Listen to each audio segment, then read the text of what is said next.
I'd just like to start this video with an opening shot of Hannah's wine glass. I will insert my tiny hand into the frame for reference. You can see it's like a fish bowl. Okay, now that that's done, we'll get started. Hello, everyone. Oh, that's so funny. Hello, everyone. We are here today to watch episode 605 of Pretty Little Liars. It is a beautiful, very hot day here in Portland, and we are drinking wine. And we're super excited to watch this episode. I think it's going to be really good. Mona comes back. Finally. Yes, we are pumped. So we are actually going to talk some theories first, and then we will watch the episode and discuss it afterwards. But we have something very exciting happening today. April is making her on-camera debut in our Pretty Little Liars discussions. So, without further ado, April is going to talk to us about some theories. Here we go. Hi guys. Just want to talk to you briefly, maybe not so briefly, about a theory that I've been cooking up. It's more just a general idea than anything. I've been doing a lot of internet research over the past couple days just to kind of flesh it out. Basically, I think Ezra has a big part in the dark side of the A game. I'm gonna go as far as to say I think Ezra may be Charles. I know. That's a bold statement. I just think there's something about this guy. Hanna can attest to this. I pegged him when he was A in season, what was that? Season 4? Yes, season 4. She guessed it way before it happened, and I was like, no way. And then it turned out to be true. I mean, I'm pretty good at these things. A little backstory on me is I really enjoy all the horror, all the suspense, all those kinds of movies. I have just like a knack for these things. And she's wicked good at predicting who the bad guy's gonna be. I'm pretty good at it. I predicted Mona when it was Mona. That's true. I mean, I've seen so many of them. I know what to look for. PLL is way more nuanced. There's a lot more going on than a lot of these movies that I watch.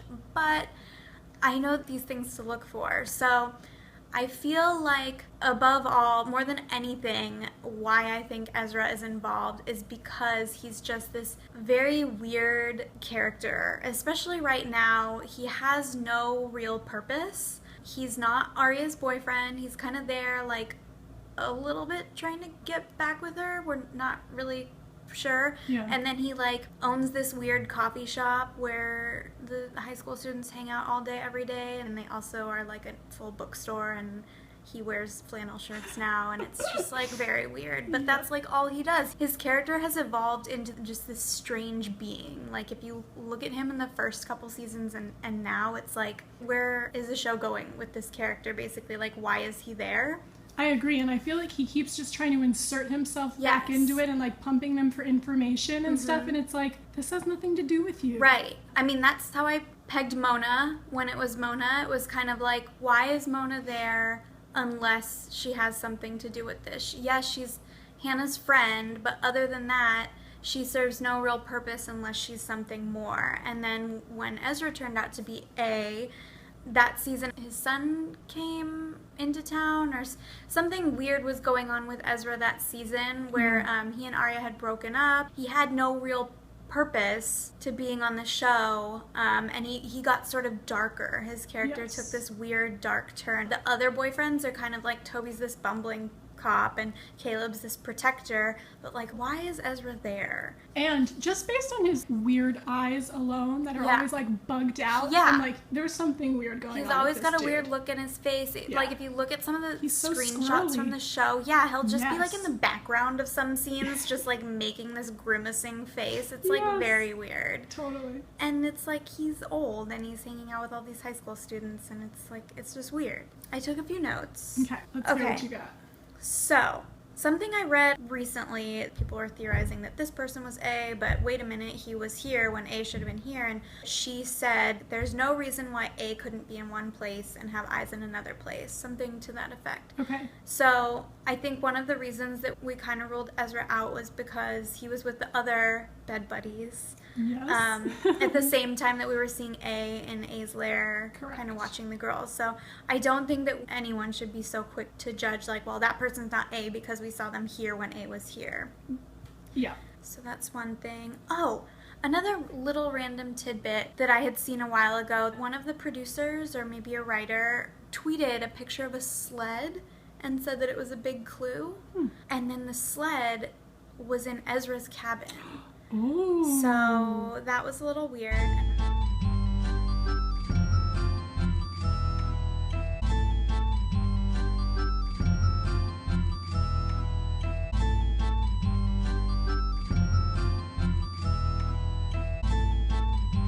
Another one like that I found today was that there's a train set in Spencer's room in the dollhouse, and the exact same train set you can see Ezra and Malcolm playing with it in Ezra's apartment. It's the exact same. So the train set has this little station. It's like a little yellow station with red doors and a brown roof. It's like a very specific train set. Yeah. It's the exact same one in Spencer's dollhouse room and in Ezra's apartment. What? Like, unless the show is just like reusing props, but I feel like they're more careful than that. For sure. There are no coincidences, you know?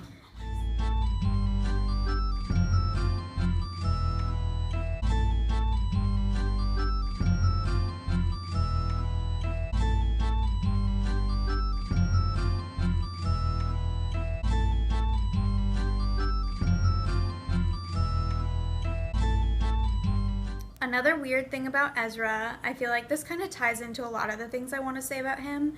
The cameras and the spying and the lair. I mean, when we found out that he was, you know, A for that season, he had been spying on the girls. He had an A lair. He had like 8 monitors that he was watching at a time. I mean, he really did have a lair. He had all this crazy technology, everything that we've seen A have. It's like his excuse that he was writing a book, I feel like looking back now, is like kind of flimsy. Totally. And why did we just give him that? You know, why did we just take him for his word?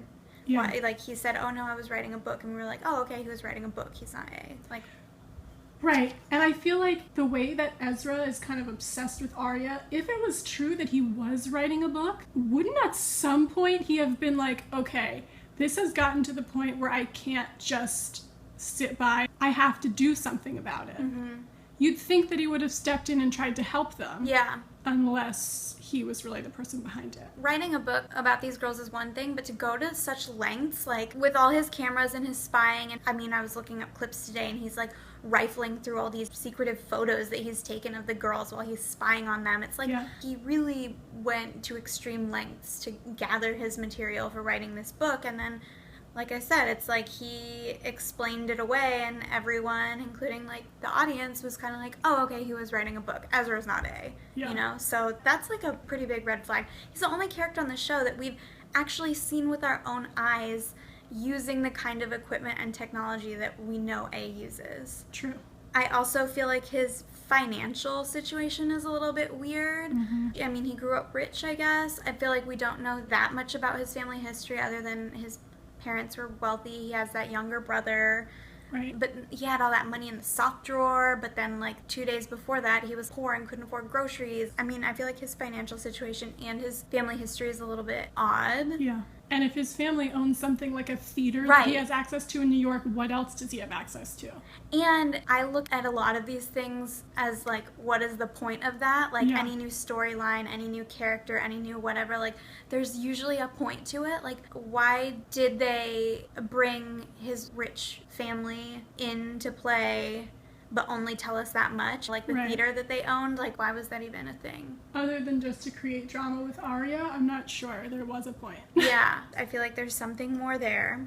Another thing I found online today was Ezra's board shorts, right? Yes. So Allie wrote a note to board shorts, and she signed it, your favorite, Allison. We know that Allison is A's favorite, right? In the dollhouse. A gives Mona the gas mask, and, you know, the note says, you're my favorite. I mean, multiple times it's been mentioned that Allie is A's favorite. So Allie signed this note to Ezra, your favorite, Allison. Like, no coincidences on PLL, right? Like, that's a little weird.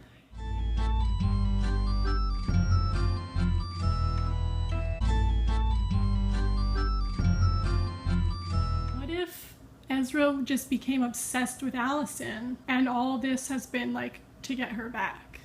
Well, and I mean, she's his sister, right? If he's Charles. Oh.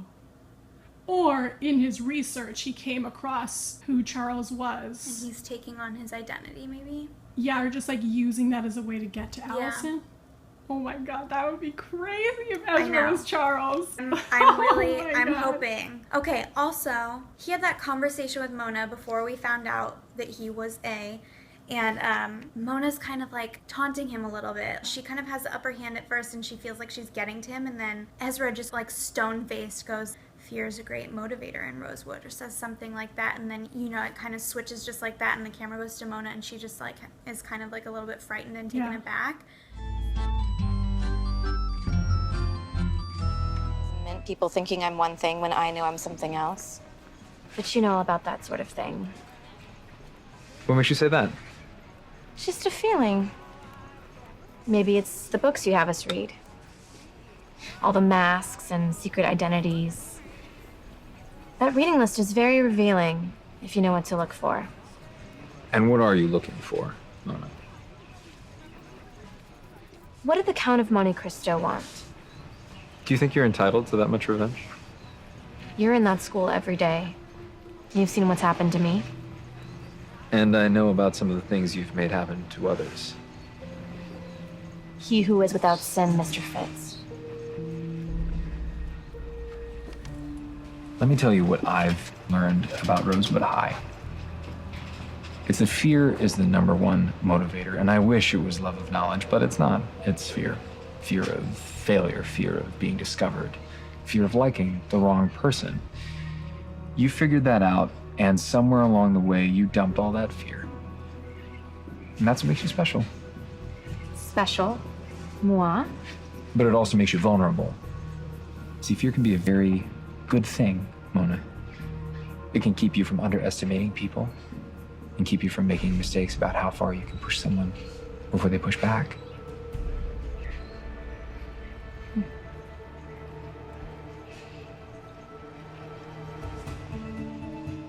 Well, I knew I could count on you for good advice.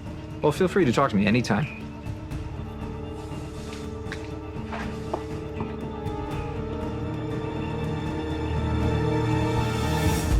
When the finale happened and it turned out that Ezra was fake A or whatever, that was just kind of played off or disregarded as like, okay, well, you know, this is what he was talking about. But he's like pretty scary if you think back, especially to things like this. Ezra is like a pretty creepy guy. Definitely. Just little things like that. I mean, now I want to go back and watch everything, but Yeah. another Ezra thing is when they're talking about the book that Ezra was writing, and he says it's not really what I wanted to write about. He's with Spencer, and Spencer says, "What did you want to write about?" And he says, "My family, my brother and me." So, I don't know. I mean, we know Ezra has this younger brother. Maybe that's just what he's talking about. But maybe he's talking about Jason. I don't know. Interesting. Oh, this was kind of an interesting one. This could be like way overthinking, but I found this today. Marlene tweeted that all will be revealed in 3B a long time ago. She tweeted that. Oh. And Ezra's apartment number is 3B. Ooh. How weird is that? That's like... Whoa. I know. That's crazy. I know. You're such a good sleuth, April. I know. I bet like once I'm on something, I'm like really... Now I really hope this is it. So, also the literary references. We all know that A is like obsessed with Holly Golightly and like all this like literary stuff. Like, hello, who do we know in Rosewood that's like obsessed with literature? Yep. And something that we talked about, I think you retweeted this to me. It was like a tweet from like an A account. Yes. And he says, you know me well, something like that. Which kind of makes us think that Charles is a character we already know. Right. I'm really hoping that's the case. More and more I think it is. I don't think they're gonna make Charles this brand new character. I really don't. I think it has to be someone we already know. Ezra is someone we know very well. True. The next thing I have here is just Ezra is weird. Like, that's my main... Like, he's just weird, right? Like, what is his purpose? I know. Okay. I think that he was formerly revealed as A to throw us off. Okay. You know, like, nobody suspects Mona because she was already A. She's not going to be Right. A. And, like, many other reasons, it's, like, definitely not Mona. But once someone is revealed to be A and it turns out to be just, like, a decoy, you kind of write that person off. Oh, yeah, for sure. A lot of people are like, oh, well, Ezra's not going to be A because we thought he was A already. Yes. And it didn't pan out, so...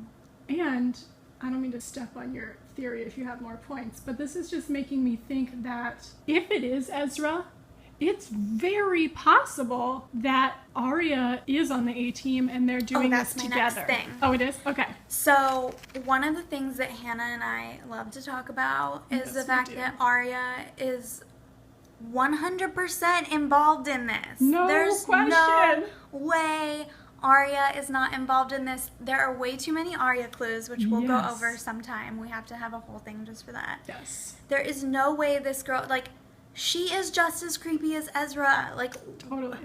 her wardrobe, just her demeanor. I mean, I just can't get off her wardrobe, really, to be honest.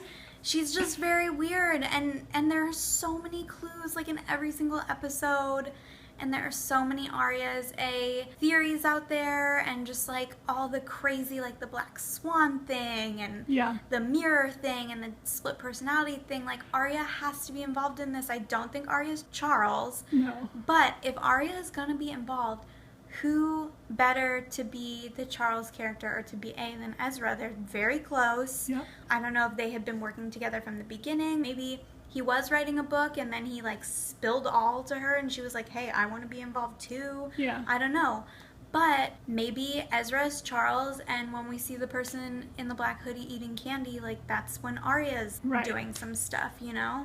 I just cannot get past that nothing bad ever happens to Arya. Yeah. You know, I guess a couple of little things here and there, but compared to the other girls, it is laughable. Yeah. How little she has had to deal with.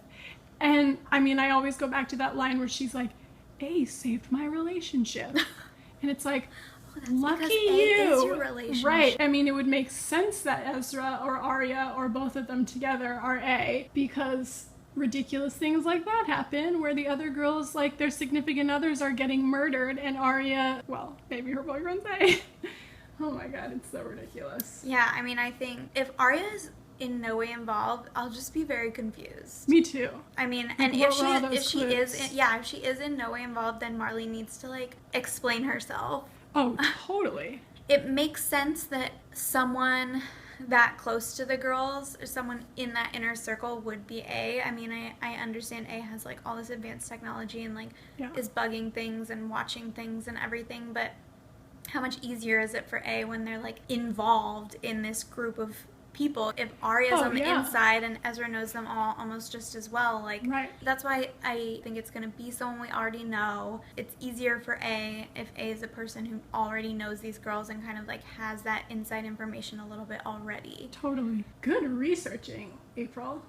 Oh, this is so my interesting. last thing. Okay. That tweet that you retweeted to me that was like, don't look at the trees, look at the forest. Yeah. Or that saying kind of means, like, look at the bigger picture. I feel like everyone's thinking about it way too much. Mm-hmm. And the more obvious thing would be like, well, wait a minute, Ezra is, like, this creepy guy who we already know is a creep and was spying on the girls and has a lair and cameras. Like, of course Ezra is A. I feel like that's the obvious, like, you know, like, looking at the forest, like, oh, well, here's the one guy on the show that's, like, known to be a creepy spy. Right. So I am putting all my eggs in the Ezra basket. All right. For now. You've heard it here, I think folks. it's Ezra. We'll see what happens.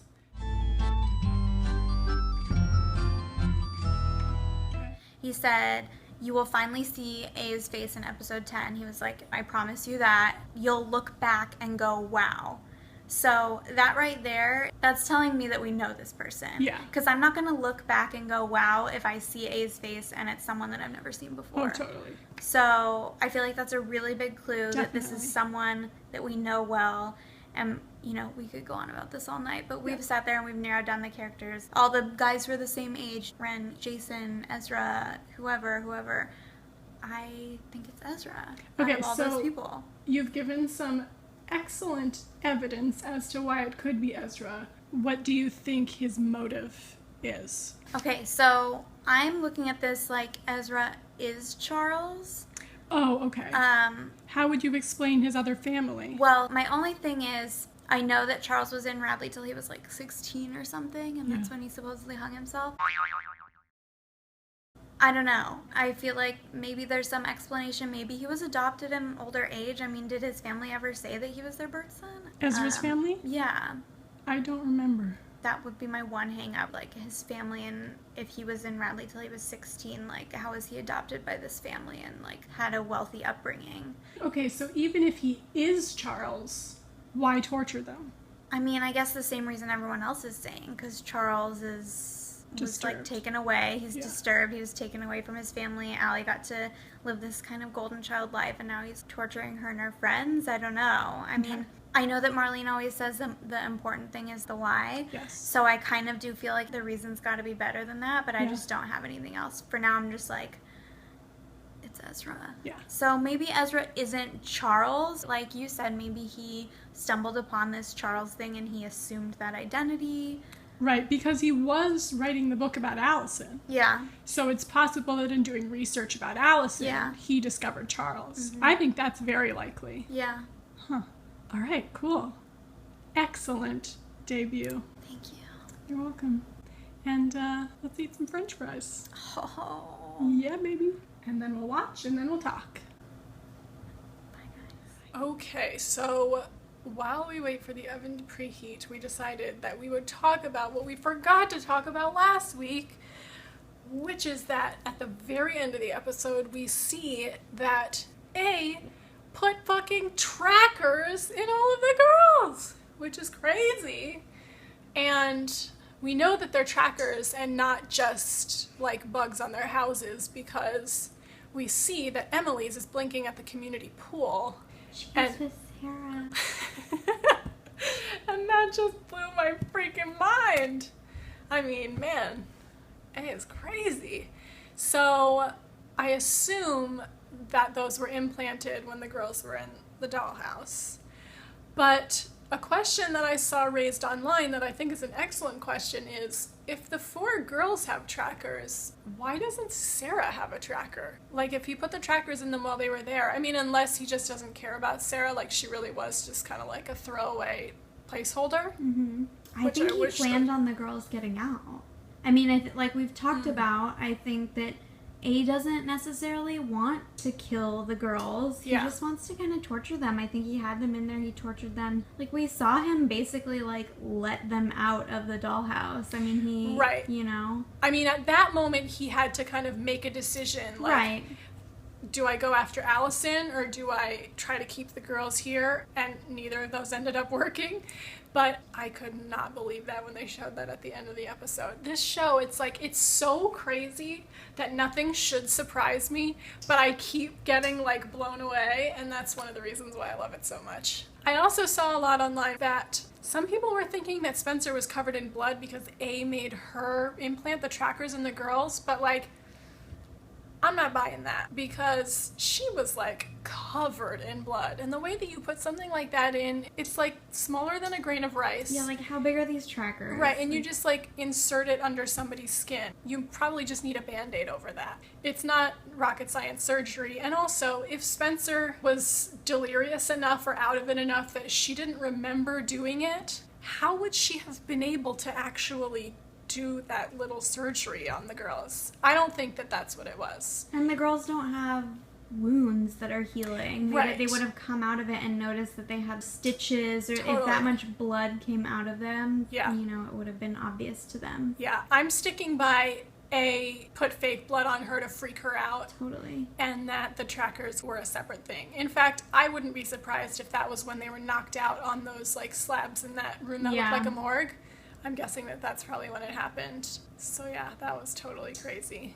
Oh, do you want to talk about that Photoshop job? Oh my goodness. I wish I was looking at it right now so I could reference it as I'm talking about it. This photo of Allie and when is it supposed to be from?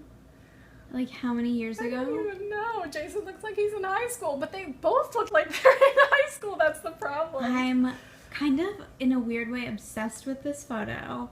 I think it's hilarious. Our oven is preheated. Emergency French fries. Yes. It's the most hilarious Photoshop job I've ever seen in my life. I kind of want a print of it to frame and put on my wall. Oh my god. I seriously just need to look at it again to reference like what I'm even. Alright, let's get it going here. Like the fact that these actors could do this scene and look at this photo and take it seriously without like bursting out laughing is just like they deserve Academy Awards.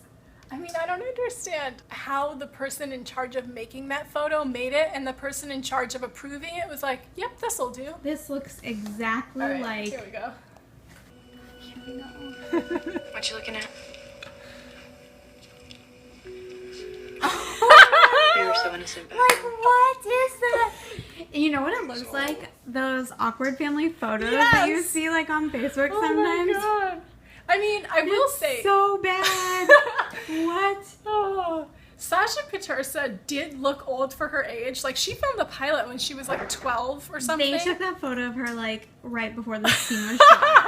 No, I mean, she probably was younger, but like, oh my god, that's just a But ridiculous Jason, like, photo. what? I know. Oh my It's like god. their Photoshop person was like gonna be out for a while. They were like on vacation, so someone was like, "Hey, my son just started taking like Photoshop for beginners online. Maybe he could do it." Oh man. And they that is paid too him funny. like $100, and he did his best work. Yep. And now that's going in his portfolio. Yep. And he'll never get a job Oh ever my again. god, it's so bad. Oh, it's so funny. It's so bad. Okay. Anyway, now that I'm totally red in the face, let's drink some wine.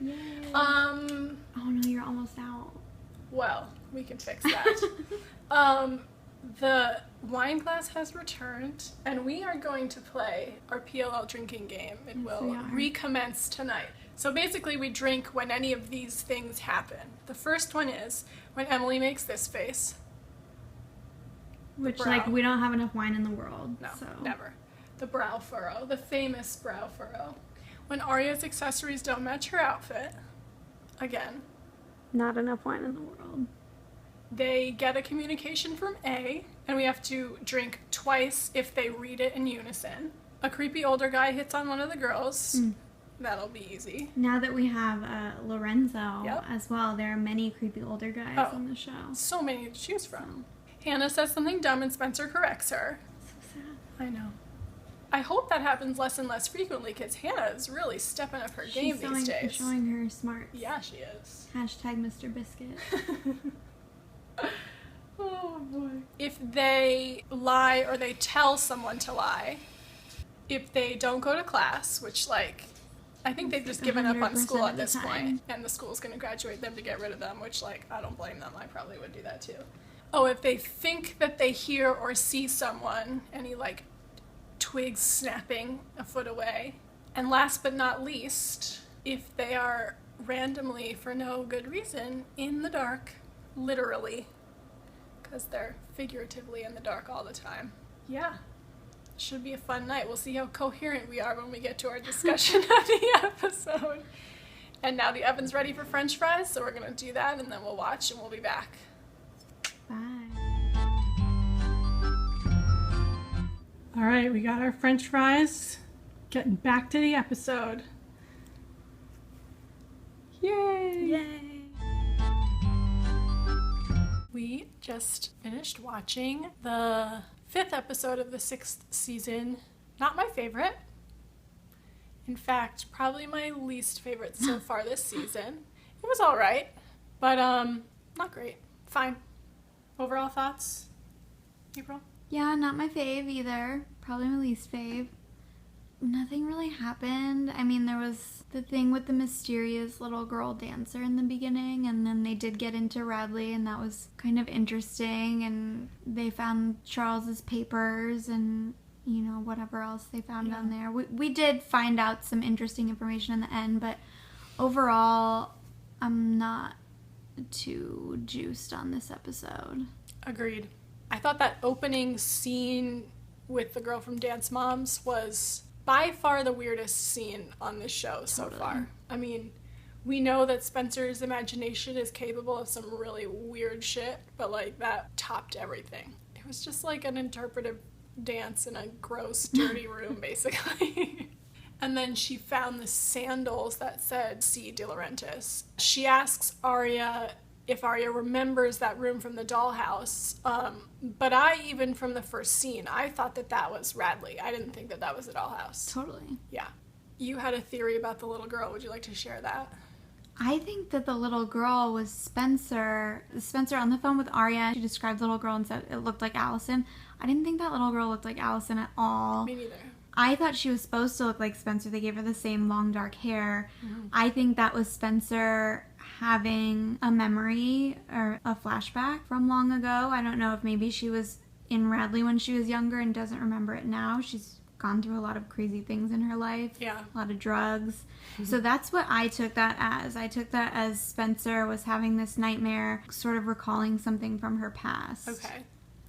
I don't know the significance of the little girl, but I think it's strange that she was on that poster in Radley. I wonder if it was just like Spencer having a nightmare and she'd seen that poster, and so maybe subconsciously that little girl made her way into this bizarre dream that Spencer had. Maybe. But I'm really not sure. There was a reason she was on that poster, though. Yeah, definitely. It was like a nutrition poster or something.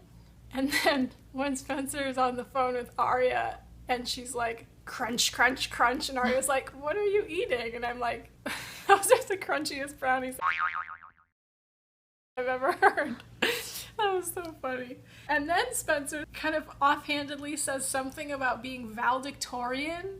And I'm like, okay, I know that Spencer's very intelligent, that's clear. But she has missed so much school. There's no way in hell she would be valedictorian. Well, even Spencer was like, I've been gone for a month and a half. She probably offered to buy them a planetarium. Yes. Which, you're probably right, Spencer. That's probably true, but I don't know of any high schools that have planetariums. Just putting that out there. And then Spencer was like, well, your dad just like basically excused you from school for the rest of the year. And I'm like, can you do that? I feel like if that was a possibility, I would have asked my parents to do that senior year. I don't think you can do that. And then, hallelujah, hallelujah, the return of Mona. She looks so pretty with her long hair and her luscious, gorgeous designer sunglasses. Yes. She didn't have that much interesting to do in this episode, unfortunately, but I'm very happy that she's back. So, Hanna says that she was at a spa in Saratoga. I'm not buying that.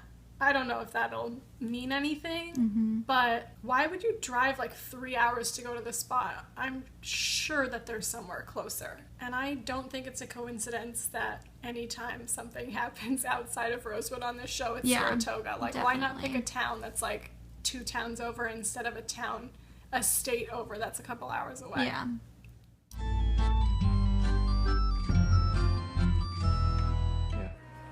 They're going to move her to a different facility. Where? Near Saratoga, in New York. No, they can't. Her attending physicians think she needs a more intense treatment program. Frankly, I think they're worried about liability more than Mona's health. They want her under higher security. He's not in Pennsylvania anymore. I finally found him at a clinic in New York, outside Saratoga. That's gotta be him. Dr. Lewis Palmer, MD. He's not listed as staff, but it's probably some consulting emeritus kind of thing. Saratoga, that's a straight shot up I-87. Hanna tells Mona that Allie never leaves her house because she's too embarrassed. And I'm like, why? Do you understand that? I just kind of took it as it's like this culmination of everything that's happened, everything that she's caused. I don't know that it's like one specific thing. I feel like she's just ashamed of everything she's done over the past, really her entire adolescence. That's true.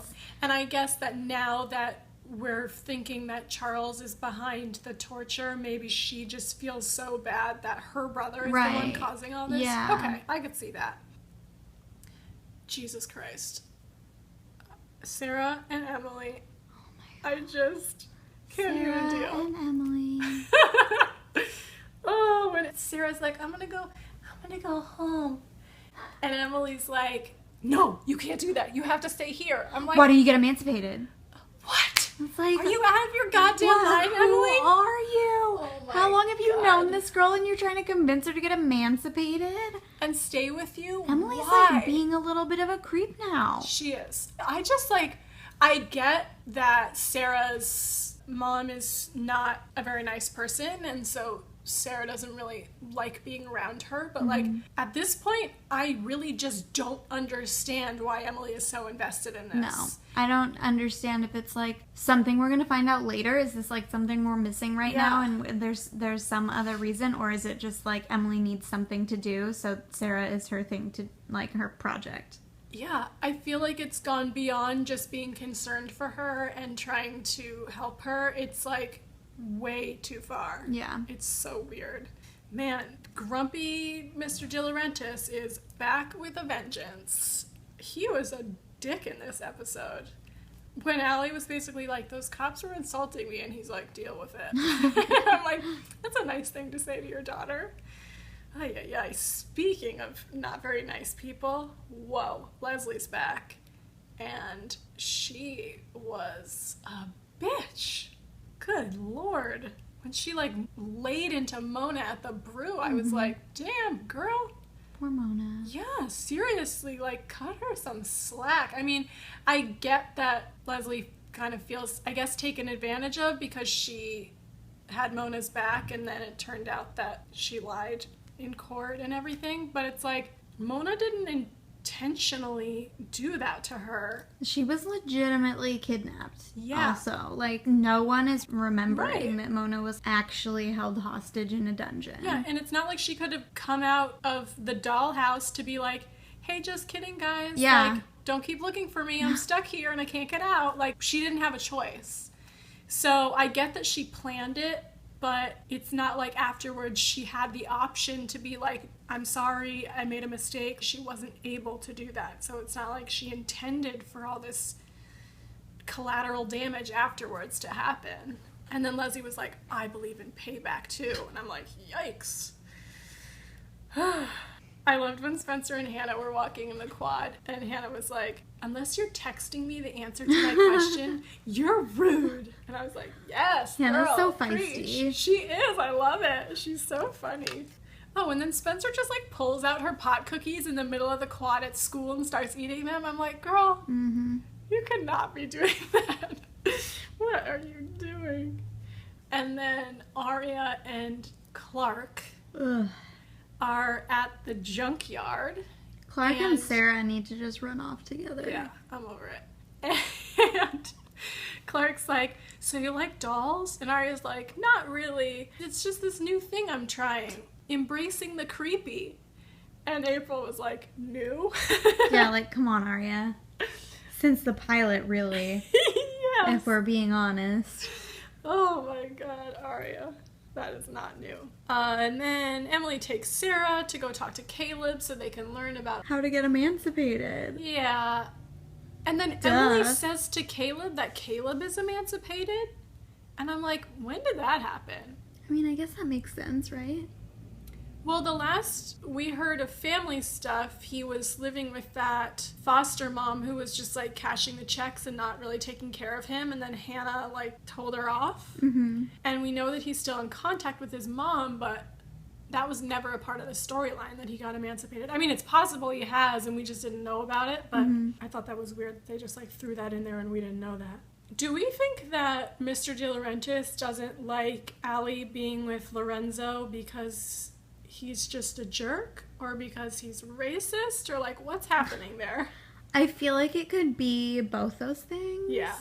I don't know. I don't think they're gonna actually make him racist on the show. I mean, he's just a jerk. Right now he's trying to protect Allison from everyone and everything, and he's going about it in all the wrong ways, and I mean, he's Mr. De Laurentiis. I don't think he would be happy with her dating any guy. Yeah. But to be fair to him, this is like a 37-year-old cop, so. True. Oh, man. This episode wasn't that interesting, so I feel like I'm just saying all the things that made me laugh. when Spencer stole those snacks from AA. Oh and she's my like, God. got caught with the donut. Like, what? Oh You my couldn't have gosh. gone to 7-Eleven? Oh, she's too funny. And I was like, why is she stealing all these snacks? And I'm like, oh, she got the munchies. I thought that was so weird when Emily was like, no, Aria, you can't tell Clark about A because Sarah will get targeted. I'm like, oh, who the cares? Emily cares. And why would Sarah get targeted? But then I realized, like, I guess the last time they were going to tell Dr. Sullivan, Sarah was the one who A was going to kill. But it's like, A wasn't really going to do that. I think they need to call A's bluff, honestly. I'm over it. I think they should call A's bluff with Sarah because, like, if they lose Sarah, Right. you know, But you win some, you Sarah lose some. is the love of Emily's life, apparently. So she can't yes. stand to lose Sarah.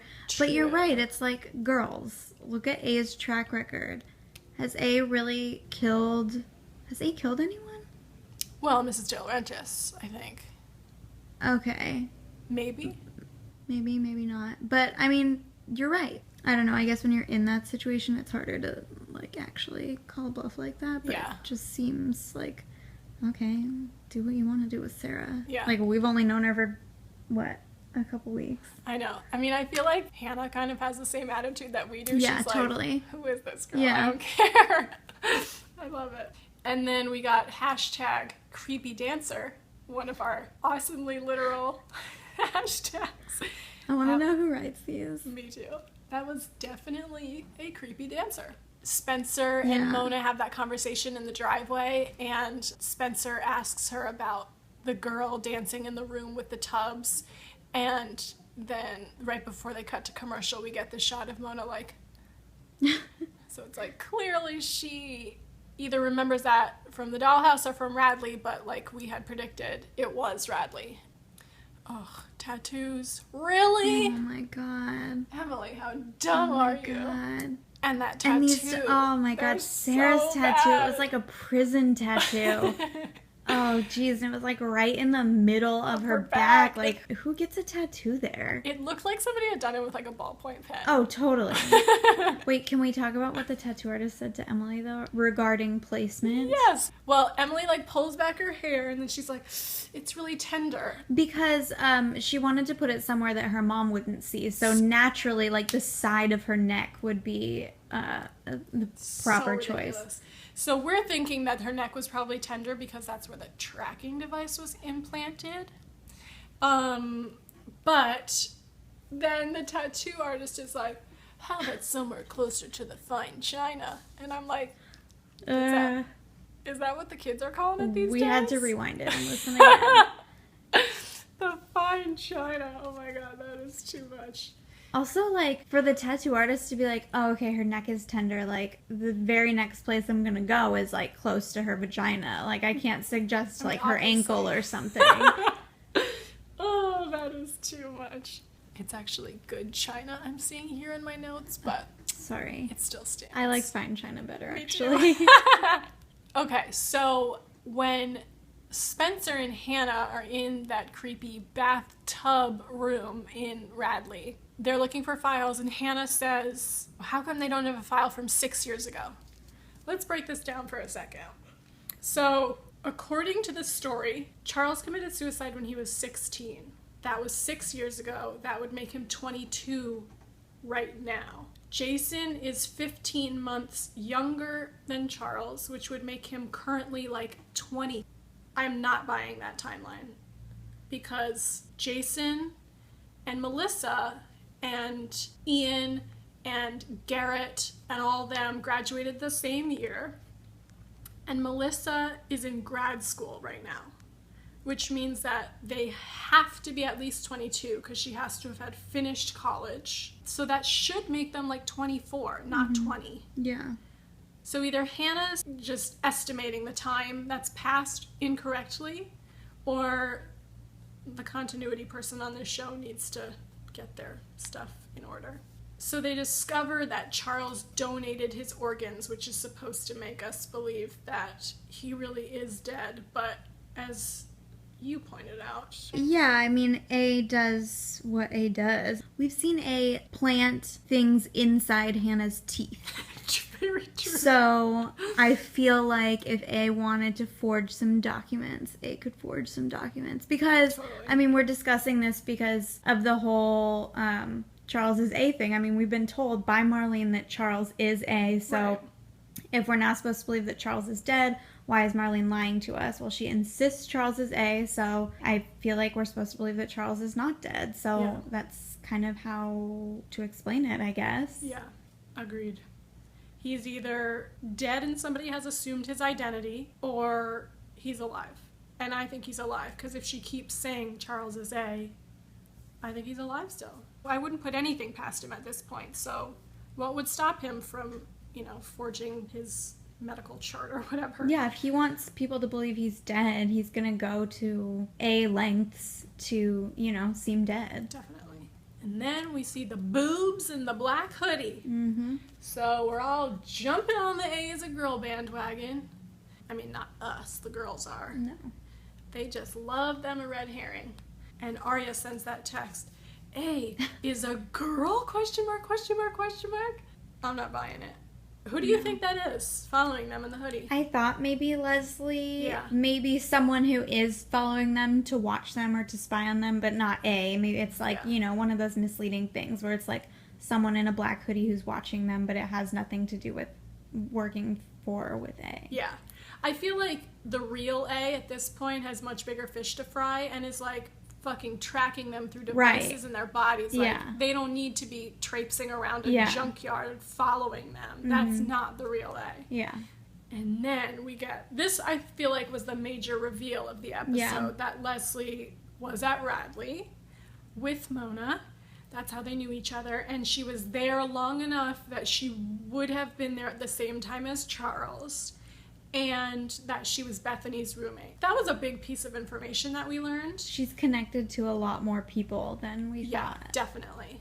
And I'm sure that we'll find out more about that next week. I'm too tired to theorize about her. I don't really care, to be honest. I don't like her. I mean, she definitely has some mood swings, like when she lost her shit at Mona. That was kind of crazy. And then the next time we see her, she's like, I'm sorry. And we're like, okay. Well, and then in the end, when she's yelling at Mona on the phone, that and was she's terrible. like, Poor "You had Mona. one job," and she's like screaming and banging her hands on the steering wheel. Yes. Oh, God, poor Mona. She deserves so much better than the BS that she has to deal with. Oh, and then I love when they're talking about Bethany at the end, and somebody's like, well, Melissa killed her. And Spencer's like, Melissa didn't kill her, she just buried her alive. And they're like, oh, okay, never mind then. And it's like, as if burying somebody alive is not a big deal. Oh, Not in God. Rosewood. What was the A-tag? Oh, that stupid tennis ball wig. Oh my God. Probably my favorite thing I've ever seen on this show to date. Oh, second to the photoshopped picture of Jason and Ellie. God. This little tennis ball wig was the cutest little thing I've ever seen. I just want to take it and put it on Donut. It was crafty. It was just so cute. And then he just combed it for a minute. He just combed both sides. It was just the cutest little thing. Oh, man. And then, the most depressing part about the whole evening, we have to wait 2 weeks until the next episode. Why? Why, Pretty Little Liars? Because they want to build the suspense. I can't wait that long. I know, me neither. We'll just have to theorize and text each other back and forth all week about Pretty Little Liars like we usually do. We'll do a little special video for you guys. Yeah, we will. Alright, so that was the episode. Honestly, I don't really have any theories. No. I'm just interested to see what happens next week. Do you remember anything from the... 2 weeks from tonight? Oh, no, yeah.